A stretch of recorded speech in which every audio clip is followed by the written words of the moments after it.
Vous êtes sur TV Jésus-Christ à l'émission Boîte à questions.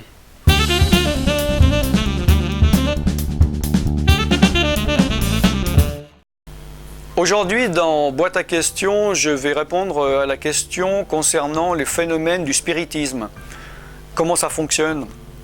Qu'est-ce que le spiritisme? Le spiritisme, en fait, c'est lorsque l'on s'adresse à un esprit, c'est-à-dire un être non humain, un être spirituel. Alors des personnes vont dire j'appelle des anges de Dieu, j'appelle un archange, j'appelle mon ange gardien, j'appelle un démon, j'appelle ceci, cela. J'appelle un être décédé.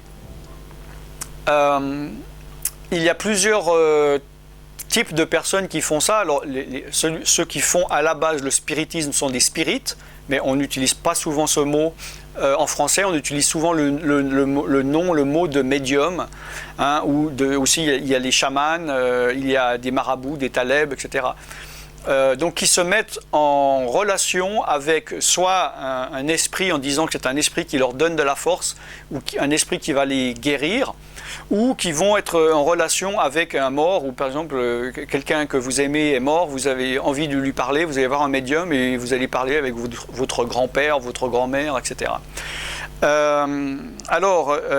C'est très dangereux, c'est très mauvais, c'est une abomination aux yeux de Dieu. Vous pouvez voir ça dans Deutéronome, chapitre 18 du verset 9 à 14. C'est une abomination d'invoquer les esprits ou les esprits familiers. Parce que ces esprits, même si vous appelez un ange de Dieu, vous n'avez pas le droit, vous ne pouvez pas, donc ce n'est pas lui qui va se manifester, c'est un autre esprit. Comme si vous voulez téléphoner à quelqu'un de connu, vous n'avez pas son téléphone, vous faites un numéro, il y a quelqu'un qui va vous répondre, mais ce n'est pas lui, c'est quelqu'un d'autre. Et peut-être il va se faire passer pour lui, vous allez avoir des problèmes. Ces esprits-là vont avoir une emprise sur vous. D'accord? Je vais répondre dans une autre boîte à questions concernant la médiumnité par rapport à l'appel d'un être cher décédé.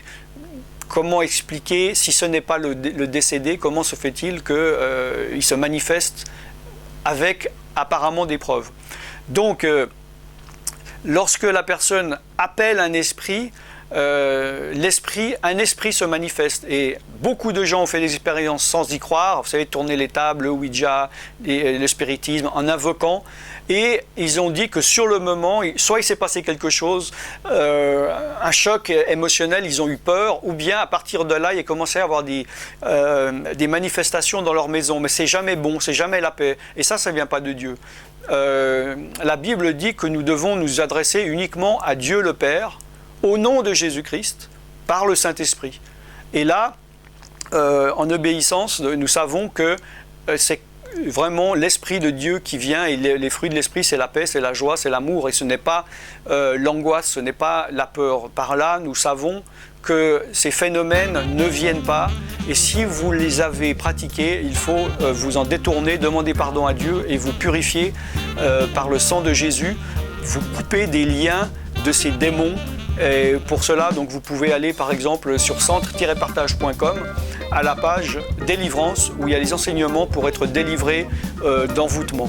Je suis Alan Rich, à très bientôt dans une émission de Boîte à questions. Bye bye.